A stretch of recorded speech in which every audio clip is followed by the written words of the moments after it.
Good afternoon, ladies and gentlemen. My name is Steve Peters, and I'd like to welcome you to the Local History Show. Today's date is March the 1st, 1990.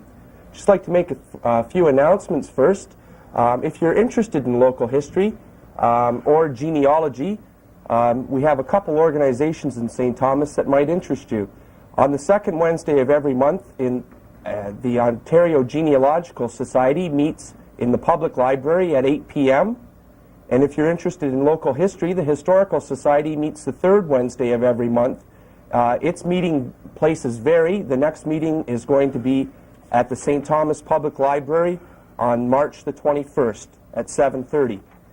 One other item of interest, on March the 29th, the local LACAC committee, or the Local Architectural Conservation Advisory Committee, is going to be sponsoring a slide exhibition at the St. Thomas Art Gallery. Starting at 7:30, slides will be shown of the courthouse, the Old English Church, Alma College, and City Hall, and everybody is welcome to attend that evening. Today my guest is Hugh Sims. Hugh, welcome to the Local History Show. Thank you.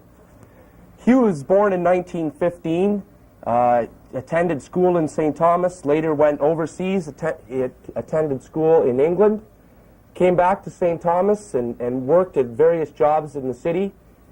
He enlisted. What year did you enlist in the Army, Hugh? On my birthday, July the 17th, 1940. And did you go, how soon after that did you go overseas? It was about 1941 I was sent over, because I already been in England, and I knew my way around, and I'd been in France, and they figured I was kind of helpful in that manner, you know, yes. like that. But I tried to join the Elgins, and they had met their quota. They had formed 1,000. That made your first battalion of the Elgin Regiment. So I was a little frustrated, so I went to London and enlisted in London. Yes. At Wolseley Barracks, and of course I served for a while as a dispatch writer for the MD1, and then of course they found I could speak German and French, and they got the brilliant idea of sending me immediately to England. So and when I got to England, I sat in the barracks. A bunch of us did. They didn't know what to do with, so they broke up our group and made us man the batteries along the coast, English coast, anti-aircraft batteries. And so I spent a good bit of time there as a loader and stuff like that, anti-aircraft around the Hove. And Jerry was coming across the channel right straight over Hove and Brighton and heading into London. And our orders was to knock the aircraft out before they got into London. But and it was day and night raids, really, you know, and searchlights were going at night, and it was something you'll never forget in your life, you know, the terrible noise and the excitement of the whole thing, yes. You know. Of course, that was better than sitting around in the barracks. Well, you took ill over there, and they sent you back to Canada, didn't they? Yeah, I developed bronchial trouble. The dampness of England was a little bit too much for me, and there was two of us guys that had run down. One was Glenn Ormrod.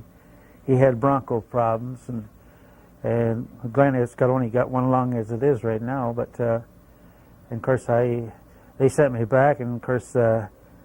I came back, and my mother was happy that I was discharged of the Army, but I got restless again, and I re-enlisted in the Air Force. I went to London and re-enlisted in the Air Force, and in the Royal Canadian Air Force, and of course they sent me to Fingal Bombing and Gunnery School to learn to be an air gunner, which I wanted to do in the first place, and I got washed out on my third flight over Lake Erie. That's where our target was, and our targets, and I got washed out because of, unbeknown to myself, I found I was colorblind, or they found I was colorblind. I couldn't tell one target from the others. So I was on general duties at Fingal Bombing and Gunnery School until I had an opportunity to move into TTS, and I then become the secretary to Group Captain Keynes. I was with him until he took a heart attack, and then I just was handed from one commanding officer to the other until the end of the war, I stayed with the Air Force. And then after the war, for the information of our viewers, the TTS was the St. Thomas Psychiatric Hospital, and it was close to over 40,000 men were trained there from England, United States, Canada, Australia, New Zealand. That's right. And after the war ended, you stayed on and worked at the psychiatric hospital, didn't you? Oh, yes, I asked to. That was November the 1st, 1945. I signed into what they call a provincial service. And there was only 10 of us signed in on that day. But I knew my way around the air school, and they felt I was valuable that way because I knew all the ins and outs. And so I was in charge of, placed with a officer in charge of closing the air station. So I helped him. We shipped everything out back to Trenton, Ontario, the headquarters and stuff like that. And so I just stayed with the province of Ontario. When did you retire, Hugh? 1977. I retired on my birthday. On your birthday, boy. Hugh, what sparked your interest in local history? It all happened with the shooting of Colin McGregor. Well, I was 1934. 1930. I was 19 years of age, and I was standing in front of the Bob McCulley's grocery store, and I heard the gunfire. Only about 75 feet away, I heard the gunfire, and of course I looked around, and I seen Sam McEwen carrying out Colin McGregor and lay him on the sidewalk. Well, I knew Colin personally because he was a good friend of the family, really, and he was a wonderful cop. He was ginger-haired and tall and very thin, and a very likable person. But there was a lot of confusion. But after Temple shot, well, they don't really know who shot who, but Temple slipped out the back door to cross the tracks into the old red foundry yard. And the police, by the time the police arrived, they figured they had gone down the tracks and across the valley into the country. And they had a posse, had a lot of automobiles out, and there were men standing on running boards and sitting in the seats loaded with shotguns. And it was quite an exciting time, really, Well, how did the murder of a policeman spark your interest in local history then? 1935. I got interested in Colin McGregor's story, and I thought, was there any other murders that happened in Elgin County like that? And first thing you know, I started researching, and of course I come across where Constable Timothy Pomeroy was killed, shot to death in 1829 just outside of Eden. And that was the first murder in Elgin County, or what later became Elgin County. And that started, it just snowballed from there on. I just kept on going. I got more excited as the times went on. And the Pomeroy case was a tragic thing. It was... what was the man's name? Cornelius Burley? Cornelius Burley, yeah. He had stolen a cow, and they sent the authorities down to arrest him, of course, and he worked on the old Ribble farm, and but they couldn't. He was standing behind a tree near Eden there, and he seen the constable come along on a horseback, and of course he shot and killed him right out of the saddle. And in his haste, he dropped his hat, and this hat led to his undoing, and he finally ended up on the gallows at London, Ontario, in 1830. He was hanged. Well, and an interesting thing about Burley is that you can still go to Eldon House in London and see his skull. That's right. After he was hung, a Dr. Fowler, Professor Fowler, was practiced, was it phrenology, feeling the bumps on your head? Yes, that's right. And he was allowed to have Burley's skull. Yeah. And I understand it's still on display over in London at Eldon House. Yes, I was there years ago, and they brought this skull out. It was in a velvet-lined box, and as soon as I seen it, I knew it was Burley himself. But the cruel thing was, there was over 3,000 people witnessed this hanging, and after he was hanged, he was hanged the first time, and the rope broke, and then they got a new rope, and he marched on the gallows again. And of course he dropped to his death. But the cruel thing was that there was 3,000 people witnessed this hanging, in the old jail yard at London, Ontario, and he was beheaded at request. After his death, he was beheaded, and the head was given to the phrenologist. And then there was other requests for bits of his skin, and of course a butcher was handy, and he sliced off pieces of skin and handed it around as a souvenir. Oh, so you can imagine how cruel it was in those days. Certainly was. Yeah. Hugh, there was a lot of, when your interest started in local history in the mid-1930s, Dr. James Henry Coyne was still around, Yeah. Ella Lewis. Yeah, they were my idols. Did you know those people? I knew Ella, and I knew Dr. James Coyne, and I admired both of them. I liked Ella Lewis because she had a nice way of writing history, and that's the way I fashioned my writings. I think Ellen Lewis was my inspiration, really, and she was a wonderful person. And in later years, of course, I researched into the Lewis family, and I found that they were all exciting people, like from Barnabas, who was buried in the old Sparta Cemetery. But they had an exciting life, you know. Well, one little place was called Louisville, and of course that was one of the relatives who settled there and had a factories and wagon factory and things like that. But it was very exciting, really. You know. Well, Hugh, when one thing I've heard you talk in the past that you felt that St. Thomas was well documented, that the history of St. Thomas was well covered, but the rest of the county had been neglected. And you started out on your bicycle and you would go out interviewing people. Now, what would you do? Just walk up, knock on the door, and say that I'd like to interview you, talk to you about old days? How did you well, my approach these things? My first interview was in South Old Station. There was this old gentleman sitting on the veranda, and he had been a farmer Reeve, and I wanted to know about South Old Station, so I went up to his driveway, and of course he was an ugly old man, and his dog snarled at me, and I thought, what am I getting myself into? And I went up there, and he said, well, what do you want? Like that, you know. He said I was a salesman, and I told him what I was interested in. I was interested about Southwold Station. Well, he changed just like that overnight. At last, he had something to talk about, and you know, from then on, the gates opened everywhere I went, you know, because there was people who had tremendous memories, and they only I wanted to share them with people.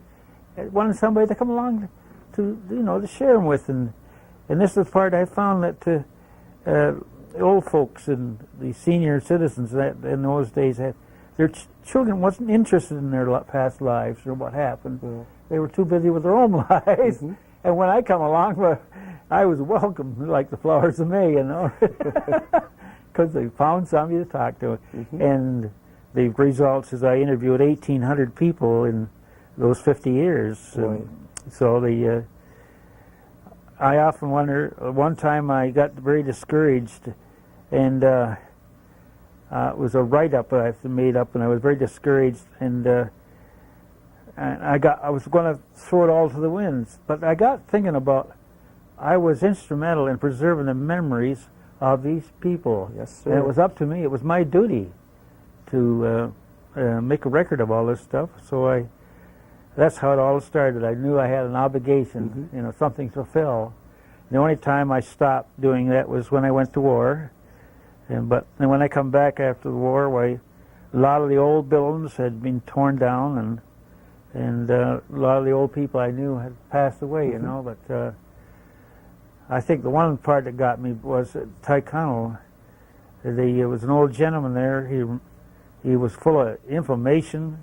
He had photographs and stuff showing Tyrconnell in their heyday when it had warehouses and stores, hotels, and a 500-foot pier out in the lake. And one of the pictures showed a schooner anchored at the end of this 500-foot pier, you know. And I begged the old gentleman if I could only, get a copy of it, but he wouldn't permit it. And when I come back after the war, I got on my motorcycle and went down to see him, you know. And of course, he had died, and the relatives had taken his letters and old photographs out and burnt the whole works. You know? That's so unfortunate. And that was but fortunately, I hand sketched what I could at the time, you know. Yes. I made rough hand. That's all I got today is these hand sketches, you know. So I mean, but this gentleman had tremendous memories, you know. he told me about the distressful call of the Bessemer on that night. 1909, December Yeah. 1909. He said about how it was blowing its distress signals off in the lake there. And he said to his wife, he says, "The ship's in trouble." And of course it was a very wicked night with sleet, and the wind was howling, and the lake was rough, you know. And of course the Bessemer went down with all hands off in between Long Point and Port Burwell. And there's been some speculation. There's the fisherman Jackson in Port Stanley that thought he found that ship. Has there been any, has anybody ever located the Bessemer? no, because the trouble is with the lake is, that one place where the Bessemer went down is very heavy silt. And in no time, that silt will cover over the wreck. And of course, another thing too about Lake Erie is when in the old days when she used to freeze almost to the bottom in the shallows. And there was anything that laying on the bottom that the ice would cement to the ice, and of course it'd be carried away downstream. Yes. In the spring, you know, in the thaw. And of course, a lot is located in the old what they call the Lake Erie Deep off of Long Point, which is 235 feet deep. Well, there's a big trench, isn't there, that runs down the middle of Lake Erie, and that's right. the shipping lane, isn't That's it? a shipping lane. Yeah, it was like a canyon, really. When my mother died in 73, I spent 74 and 75 with what they call a scooper or diving outfit. And I explored the bottom of the lakes, and I'd come across quite a few wrecks. Boy, that was dangerous doing that on your own, Hugh. Yeah, well, I didn't care whether I lived or died at the time because of mother's death really got me, and it took me quite a while to recover. And I took a dare, and I used to do it all alone. But now I look at it, I was really foolish, you know. But nobody was interested in what I was interested in. You know, I was all alone in my interest of history. It was very difficult, and we didn't have filing systems like we got today. Computers and everything else. Everything was done the hard way. That's why I went to what they call oral history, because there was no record, so I had to go to the people who lived that time. Yes. But you see, the big thing about it was that it gave me a human touch. That was the more important than anything, you know. It wasn't academic touch, but a human touch. Yes. And I think the senior citizens really enjoyed me coming around, really, you know, because... and you enjoyed it too, because you learned a great deal. And if you hadn't done that, nobody would have done it, and those bits of history would have been lost. That's right. So it's, you know, we're really fortunate that you gone out and conducted these 1,800 plus interviews. Hugh, did you ever meet anybody that knew Colonel Talbot or remembered Colonel Talbot? Well, I met a gentleman down at Port Talbot. He was just a visitor. I never did get his name, but he said something to me about Colonel Talbot being a, what do they call it, adopted child. Apparently, he stated that the colonel was the child of the king. In other words, Holy cow! Yeah, that I never did catch his name, but that was the only man you met that remembered Talbot. He was an old gentleman. Yeah. Thomas Hans Talbot. That's what he called him. And of course, Hans was his second name. Yes. So, you know, but it was I studied Colonel Talbot's life very thoroughly, and I've spent many an hour and days down there with permission of the owner of the estate. And the funny thing about the Talbot estate, during the Depression years when the big crash came, my dad took me down to Talbot estate, and there was no furniture in the house, just a rocking chair like that. But the old barrel head was still up on that wall. Was it? Yeah. And that was priceless, you know. But so it's gone now. Yeah. The Carr family took it with them. Yeah, that's a tragic part of it, you know. Sure is. That was a hand carving and a half. That was. And I often wondered where Colonel Talbot's dogs were buried. He had brought dogs back from Ireland, you know, and I've often think of that, you know. That Talbot estate is such a valuable archaeological site. All over. There's Indian sites going back 15,000 years. Yeah. They found mastodons on both sides of the property. you know, there's just so much, and it's unfortunate that the government didn't, when they had the opportunity a few years back to purchase it, but it's in private hands, and it is really unfortunate. Hugh, just moving along, you've always had an interest in graveyards. And what intrigues you so much about the cemeteries? Well, I'm a little psychic. On one side, I have hunches and so on like that, and it leads me to clues and stuff like. But then again, you see, we didn't have filing system like we got today, and my only filing system was a cemetery with markers, and of course. But then, 50 some odd years ago, a lot of the cemeteries had wooden headboards up, and they're all gone now. Are there any wooden headboards left in the county that you know of?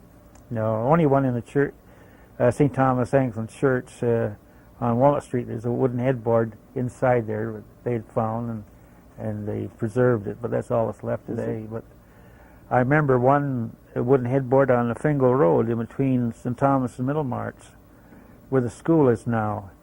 And it was a wooden headboard, and I inquired about this wooden headboard, and it was what they call a peddler. He worked out of Iona for the firm that had a general store at Iona, and he peddled the stuff all down through the roads there. And of course, it was just one bitter cold day. He died with frostbite and exhaustion, and of course the only place you could find to bury him, it was this swampy ground. It was still unfrozen. Of course, you could bury there, and the headboard was put up, you know. But it sat all alone in the middle of the field, you know. And I often remember back in those days, you know. It's a stage memory. And it was Negro George in the Malloy Cemetery, and he was a little wooden headboard. And of course, the late Francis. Oh dear. I almost had the name. He told me the story of Negro George. He lived in the Valley Flats in the Kittle Creek, and he had built a log cabin, and him and his wife lived in this log cabin. And one spring flood, the flood carried away the log cabin. So Mr. Francis felt sorry for him, and he had him come up on the highlands and built a log cabin. And of course, he became a worker on the old Francis farm. And this interview with Mr. Francis was that he wanted to show me the false teeth that Negro George used to wear, and they were made of bone and zinc. And and he went back in the barn to get them to show me, but he couldn't find them. Somebody had picked them up. But what a curious thing! He lived down at White's. Yep. At White Station, and that's the drive-in road just west of the number 4 highway. Yeah, Francis Flats. Yeah. Hugh, all the 1,800 interviews that you've conducted over the years led to the great 3-volume set of books. This is Sims' History of Elgin County. This is volume 1 of the history here. Volume 2. These books were published starting in 1984 by the Elgin County Library. They list over 96 places in Elgin County. A lot of these towns still exist, but the majority of them do not exist anymore. Hugh, the books are they're the encyclopedia of Elgin County. You deserve a great deal of credit. This is where the 1,800 interviews that you've conducted, they've all gone into these books, haven't they? That's right. Yeah. And if the public is interested in these books, the Volume 1 is only available in softcover. The hardcover has sold out, and it sells for $15. Volumes 2 and 3 are still available. The hardcover sells for $17.50, and the softcover is $15. And if you're interested in copies of these books, the book can be obtained at the Elgin County Library, which is located in the old nurses' residence opposite the psychiatric hospital. And they're also available at Coffee's News Depot here in St. Thomas. And I'd urge our viewers, if they're interested in reading and learning more about local history, to purchase these books. And today's show, we're going to be talking about some of the places that are listed in these books, and we're going to do it in the form of a tour. And today's tour, we're going to start going south of St. Thomas down the number 4 highway. The first stop is at the corner of number 4 and County Road 45, and this was known as Weiner's Corners or Whitfield's Corners. Whitfield's, yeah. Is there anything in particular? I know the old Weiner house is made out of stone, and there's a story about the stone in that house, Hugh. Well, the Weiners, they operated the halfway house, or that stood on the corner. It was a brick hotel, and of course they operated for 45 years. Old Charlie Weiner and his sons, and he got the brilliant idea that anybody bring in a stone in their wagon, he'd give them a shot of liquor, of course, and that's how the stone house was built. But the house is still, you can still see the house? House is still standing. That's at the southeast corner of 45 and number 4. Yeah. The old hotel burnt down in 1918, and when they were building the highway, what they call 45 and something like that, they bulldozed the cemetery that was on the Whitfield Cemetery, and unfortunately, I don't know what ever happened to the headstones, but they were dumped over the side of the ravine, which was a tragic thing, really. You know. They should have been reinterred. Yeah, yes. And there could be still bodies there, as far as I can understand, you know. But the Whitfields were noted for hotels anyhow. They operated hotels at Iona Station, and so they were always into hotel business too, you know. And it was called a Dutchman's Tavern. That was one of the names of the hotel, but it was the halfway watering place between St. Thomas and Port Stanley. Of course, there was another hotel down at Union. Well, okay, let's just move. We'll move south then, down to Union. Union is the name comes from the union of the roads. That's right. Yeah. The Bostwick Road, the LMPS Plank Road, and the Sparta Road all join up in Union. Post office was established in Union in 1851. Union has quite a history behind it too. Is there anything that really stands out in your mind in Union? Well, Doolittle had a mill there, of course, and there was woolen mills, of course, Green Brothers Woolen Mills, and Didn't Haight run a mill there too? Haight had a mill, yeah, and there was Johnny Miller. He had a mill, and his body is buried in the old Union Cemetery. You'll notice that it's a headstone, a red granite headstone with it's got a millstone carved in the top part of it. Millstone, yeah, really? And he was known John and the Miller. But the old mill was down at the end of the pond, and it was in terrible shape when I was a young lad. It was falling apart. Is this the pond you see on the west side of number 4 if you're going through toward Stanley? West side, yeah. And that's known as the Beaver Creek in there? Beaver Creek, yeah. Well, Beaver Creek fed that pond and all the other mill ponds up along from Sparta area down to what call just north of Fort Stanley, the Fawcett Mill, like that. But Hugh, do you recognize this picture? This is supposed to be in Union. It's an old cider mill. Oh yeah. Do you remember that? Yeah. Do you know the name of that? No, but I remember the cider. Well, I'll just hold this picture up here, and you can see this. It's I'm sorry we don't know any more about it. Sorry about that. But this is an old cider mill that stood in Union. Yeah. Someone that's very famous from the Union area is the 11th Premier of Ontario, Mitch Hepburn. Oh, yeah. Was born in 1896 and elected Premier of the province in 1934. Can you tell us a little bit about Mitch? Did you know him? Well, I was only a young lad at the time, and I was 19 at the time, and when Mitch, he was 1934. 34, June the 19th, 1934. Yeah, I was only 19 at the time, and he was a very friendly man, and I miss his charisma. You know, he used to go amongst the people and shake hands, and always made himself, friendly with everybody, and everybody liked him really, and it was just one of those things. He brought in a lot of good measures like pasteurization of milk and the planting of crops. He was very interested in it. And unfortunately, his son Peter, wasn't interested in politics, but he was more interested in carrying on with the farm in Bannock, burning the farm. Farms, yes. Oh, that was a historical family. Yeah. And there was another Hepburn lived down on 45, and the house is still standing today. I forget, there's a Reverend someone living there now, but the old house is still standing. And there's a oil painting in the, I can't remember the name of the person now. There's a little house down there, and this lady has an oil painting of Mrs. Hepburn, called Mitch Hepburn's mother. Oil painting. It was really extraordinary, you know. It's an amazing thing, really. It's on this, in the stairwell, and the light shines on it, and it's really something. You got to see it for yourself. It takes your breath away. But no, Mitch was a very friendly man, and of course he just wore himself out. That's all it was, you know.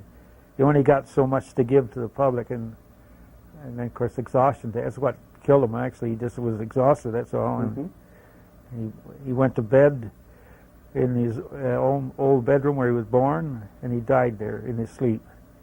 And it was a great loss. Really. Yeah, great loss. One of the greatest men that Elgin County's ever produced. That's what I sure. couldn't understand is why they never built a statue or a plaque and put it in front of the Ontario Hospital, because it was his gift to Elgin County, Ontario Hospital, that brought us out of the Depression. That's right.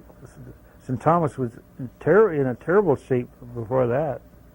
There was nothing, and that's what helped St. Thomas get on her feet. And then, of course, the war come along and gave it a further boost, of course. But no, we'll have to work on that one, Hugh. Okay. Just we're going to go east. We're moving east from Union, and we'll come to the intersection of Union Road and Fairview Avenue, and that's known as Plains. Plains Corners. Yeah. And there was the Baptist Church is still there. The first church was established in 1831. There was around there, it was called Dadson's Mills. Yep, there was all the mills, a lot of mills in there.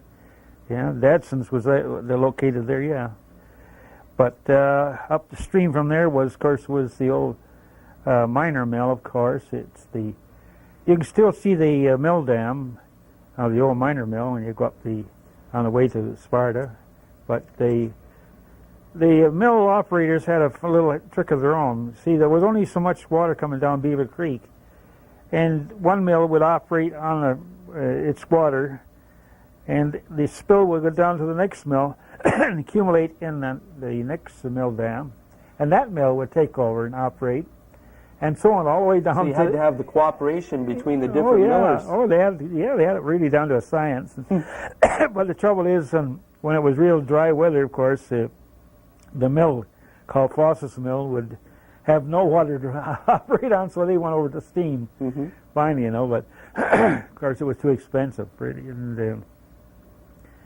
But of course the old Fawcett Mill finally died from the lack of water and so on like that, and of course the old Fawcett Mill went into decay, and I played it as a little boy. I played in the old ruins. But I always remember one thing about the old Fawcett Mill was there's a blue willow plate. It was sitting on the floor, and there was a snake curled up in the middle of it. I always remember that. A great big black snake, you know. I always remember that snake. Well, going further east then, the next little settlement was known as Seminary Corners. Yeah. There's a red brick school on the northeast corner, and there's a cemetery there. Yeah. But there's also something else that's there, and I don't know if our viewers are aware of it. It's the Magnetic Hill. Oh, yeah. And New Brunswick has their Magnetic Hill, but Elgin County has our own. How long has this hill been known, Hugh? Like, do you remember it in the early days of going out and people saying that? Well, Model T, people go out with their Model Ts, and it's a geological freak, actually. You have to climb the first hill, and then there's a slope down the next hump. That gives you enough speed to go up the next one. So there's nothing magnetic. It's just a freak of nature. No, but But the old cemetery in the corner in there was highly interesting because there's Squire Randolph Johnson who's buried there, and he was a member of the Masonic lodge that was located at Sparta. Well, Spartan Lodge. Yeah, he was a very active man. Was he? Yeah, and of course he was a very successful man. And this man has always interested me very much. There's very limited knowledge about him. When I went back in microfilm, I took his death date and I went back in microfilm. I found that was the pages that were missing in the microfilm.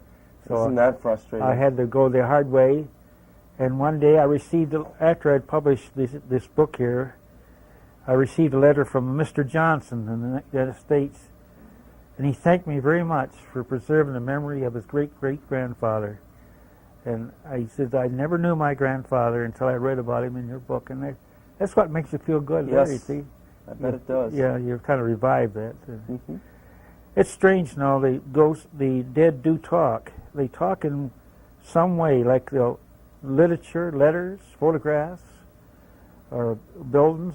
They try to tell you their story in their own way if you'll only listen. And I found that I would do an awful lot of listening to myself and stuff like that, and I seem to be able to put things together, you know, like, well, it was in the Bible, in your solace you shall find God.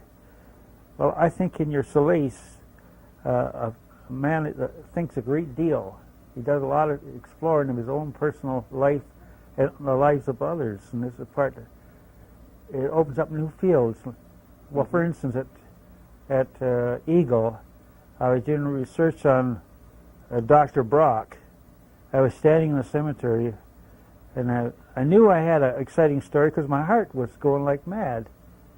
Then I had a tremendous feeling come over me, and I couldn't understand why that came over me, and I turned around, and there was a monument near Dr. Brock's grave, and I read the name, and I thought, gee, this is interesting. So I researched him through microfilm, and I found he was just as an exciting man to know, too. So I wrote about him in the story of, Is that in The Ghost of Elgin's Past? Or well, this is a lot. I mean, you get these feelings once in a while. You got a hunch, you know, you feel it, and you follow it through, and it usually turns out a pretty good story, right. you know. It's really amazing. And I found a lot of things like that. What they call inspiration, I guess. I don't know, but in your solace you find these things. But no, I've had over 8 psychic experiences like that, and I don't deny it. In fact, you got in trouble once. I remember. I remember hearing the story. You were on CBC radio, and you made the comment that every old house has a soul. Yeah. And didn't you got some trouble for that? Yeah, I was referred to the authorities. And but anyhow, I apologize and for that. People misunderstood me. See, I find old houses. There's a feeling about an old house. Sometimes they've been lived in by happy people, or you know, some people are very miserable, and you can feel it as soon as you walk in the house. And the one particular time I was asked to examine a house down near Avon, and this was an old Victorian house, and I walked in the house. There was no sensation until I got in what they call the front room. Then I became excited inside. I knew it was a happy house, you know, and the people that moved in, they're just a happy couple. There was 4 children, and the man and wife were both a happy bunch. You know, and I told them, I said, this is going to be a good house, and it's come out like that. You know, some houses have there's one room in Middlemarch that in a house there in Middlemarch that people say it's very depressing about the room. They don't know what's wrong, but I'm often wondering if the murder of Hendershot, it was hatched in that room, like the plans, and this is why they depressed, what do they call it, a depressed mood in this house. And I've been asked to visit to examine this particular room, you know, like that. But, No, I think when you get into history, you're working into another realm. You've got to probe something beyond yourself all the time. You've got to think how they thought, act how they act, like that, to understand that person that's buried there in the cemetery. You've got to understand his life, how life looked like through his eyes, and how he thought it, and so on. And you become psychic, whether you like it or not. You're trying to understand people. Yes. And I often try to view life as Colonel Talbot viewed it, by placing myself in Colonel Talbot's presence, like this. And this is why I have a great respect for Colonel Talbot, because I understand what he went through. He had no love. His parents, as soon as he got old enough, his parents shipped him off to school, to a private school in Manchester, and he was never with his mother and dad.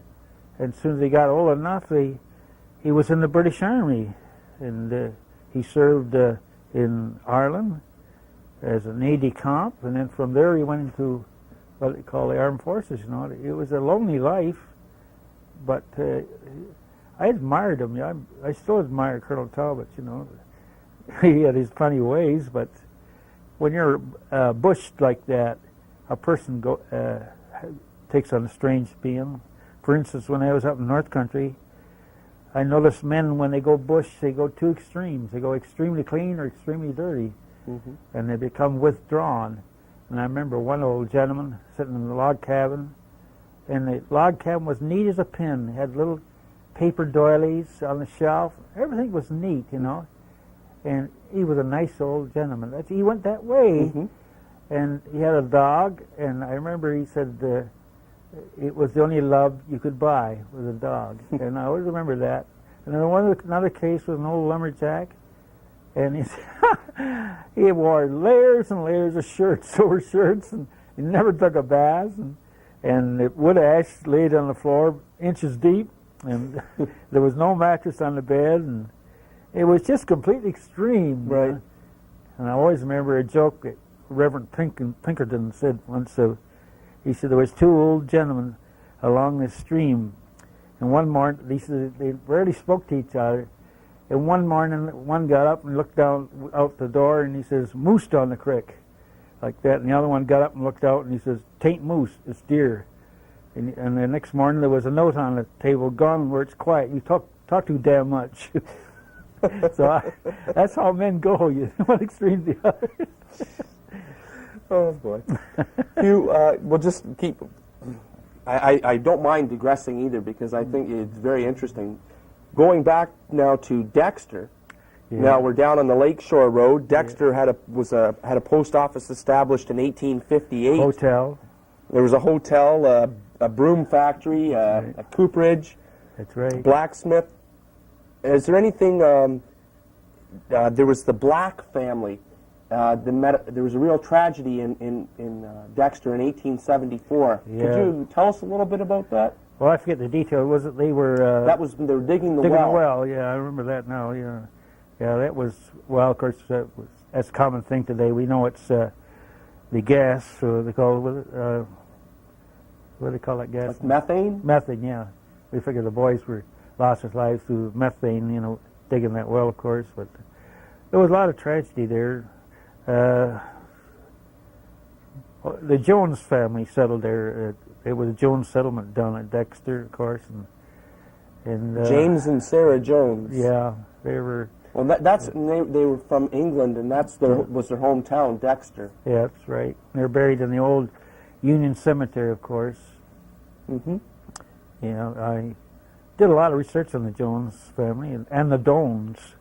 The Jones and the Dones were interconnected in that way, So when I was doing research on the Doan family, I would keep ending up with researching on the Jones. But there were little places where people settled like that, like they had little particular spots they'd settle. That's a historical road, that down in there. That Lakeshore Road, yes. Yeah, that is truly. Well, then, going a little further east, we come to, you touched on it a bit already, Louisville or Pumptown. Oh, yeah. there was, you've talked about the Lewis family, but there was an interesting gentleman that lived. He came from Middlemarch, Charles Freeman. Can you tell us about Charles Freeman? Oh, Charles Freeman, yeah. Well, he was born in a log cabin where the Spons Flats, or not where Spons Flats is, but where the... Dairy Park? No. Hogs Hollow, maybe? Yeah, in Hogs Hollow, yeah. Down by the pollution control plant? Yeah, and of course the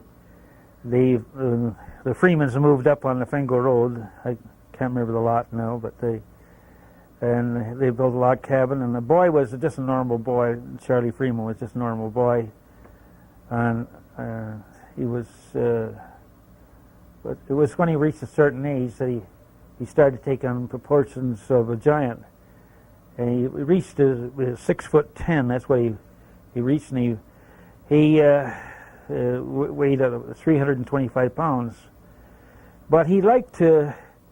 He worked as a mill hand down at Jamestown, and of course he worked at mill hand in various mills like that. But he was looking to fistcuffs, and of course he would take on all comers, and of course they built a boxing area at what's called the Spons Flats, where he held boxing matches, and a British visitor who was in the boxing world recognized the extraordinary strength of this man and asked him to come to England. Well, he fought 3 fights. It was on the 78th round. He defeated the Tipton Slasher, which was the champion of the world at the time. And so Charlie Freeman was actually the first world's heavyweight champion, but he was a Canadian. He wasn't an American. He was born right here, right at in Middlemarch, the log cabin Middlemarch, and when Ring magazine, they brought up the fact that Charles Freeman was the first heavyweight of the champion of the world, and he was American. And I wrote back to the Ring magazine and I called them liars. I said he was born right in our Elgin County. Mm-hmm. Where did he get he was American? And of course they denied it, like that. But he died in 1843.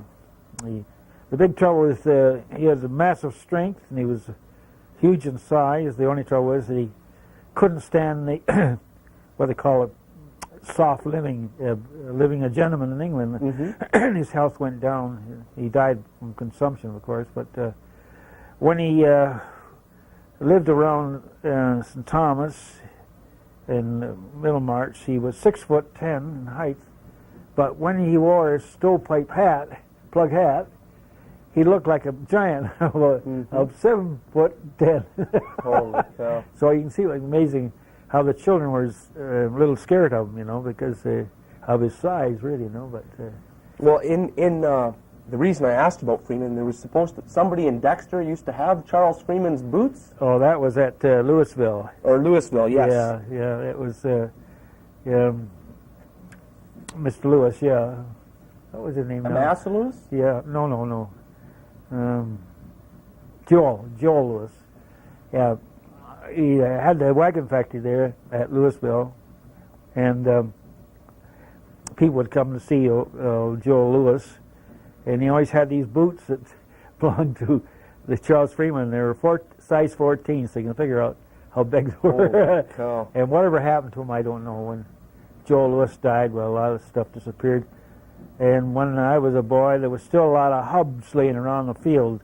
See, he was a wheelwright along with everything else, it turned out, and there was a lot of hubs laying around for wagons and something like that. Mm-hmm. Let's talk a bit about Barnum's Corners. The first settler was Ebenezer Tyrrell. He was served in the War of 1812. American. He came to South Yarmouth in 1824. The Barnum family is an interesting family. One in particular is, how do you pronounce it? Ephraim? Ephraim? Yes.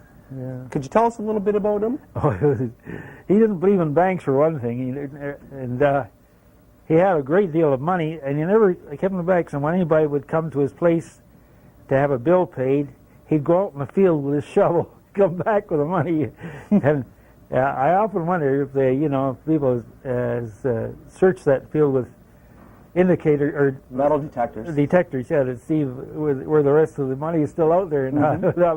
But he was quite eccentric, and he. I could tell you a lot of stories about that, Barnum's Corner, and I actually need a refresher on that, really. There's also, today I guess it's Barnum's Gully, but it wasn't always a gully? No, it was a drain ditch. Somebody dug a drain ditch to drain off a field, and of course, once that started, the gully was formed then, and they tried everything to stop it. They put automobiles down in there, old automobiles, and loads of dirt, but it still didn't. No. Once it started, it's gone. Gone out in the lake. But the old the settler, what's his name? Turrell. Turrell, yes. Yeah. The old Turrell home is still standing. Really. Is it? Yeah, not very far from there. And I remember the school that at Barnum's Gully. There was an old school right. Oh, there was a school, two churches, general store. Yeah. The old at Dexter, the old Anglican church at Dexter was moved to Union, and it became a temperance hall. And so that's what happened to the Anglican church at Dexter. Well, a lot of old churches and schools were moved and used as homes or barns, storage sheds. Yeah. I noticed that reading through your books, you see the same theme over and over again, where a school has been closed and somebody's moved it and put it to use somewhere else. Yes, cider mills, and they turn them into everything, really. I always remember an old building on Watson's Corners. It was an old general store. It was made of log, and this was 50 some odd years ago. I remember it. One part of it was a general store, had the square pane windows and then of course when I come back from the war, it was somebody had dismantled it, completely. I mean, I kicked myself enough for photographing the old store, but it was something. Watson's Corners was known as Manchester. Watson's Corners is west of St. Thomas on the Fingal Road. That's right. There's only just a yellow school, the old schoolhouse. That's the only building left now, isn't it? Yeah, there was two churches there, and then there was the school, of course. And then, of course, there was a general store, and there was a woolen, I forget now, it's called a woolen mill there. It was only a small woolen mill. But, no, it was known as Manchester originally, because the Williams family settled there first, and they were from Manchester, and they were named it that. And for a long time it was known as Manchester. So, but there's supposed to be some people buried by that schoolhouse in Watson's Corner. So have you ever heard that story? Well, a lot of burials were on their farms. They didn't have some buried their own folks on their own farmland in the corner lots, the corner of the farm lot and stuff. That was common in those days. That's why I said there was a lot of wooden headboards around, stuck in the corner of the field and stuff like that, Right. No records kept. No. That grieves me very much, And we lost an awful lot through carelessness, really. And then. Once these things are gone, the records are gone. You can't replace them either, and that's the most unfortunate thing. No. I think that's why we need people like you who have gone out and tried to take down, capture as much of what's gone on in the past. But you make it available. You've put it in books. You've loaned it to the county library, and that's what we need, is to have people like yourself that make these things available to the public and to help other people in their researches too. Well, I was accumulating all this stuff for 50 years, and I had no idea of putting it in book form at all. I thought I'd just accumulate it and keep it in a fireproof safe, which I did. And then George Thorman's come to me one day and he says, "Why don't you put it in book form, all that stuff you gathered?" So with the urging of George Thorman, I started putting it together in book form, and you can see the results is. And but my plan was to gather information, photographs, and so on, and start with, for a future generation. I had no planning to write the book myself, or books. Actually, I've written 24 volumes, and only 8 of my books are being published, like that. But George Thorman actually urged me to take up writing and put it together like this, and it was quite a thing for me. And for one thing, my education was very poor.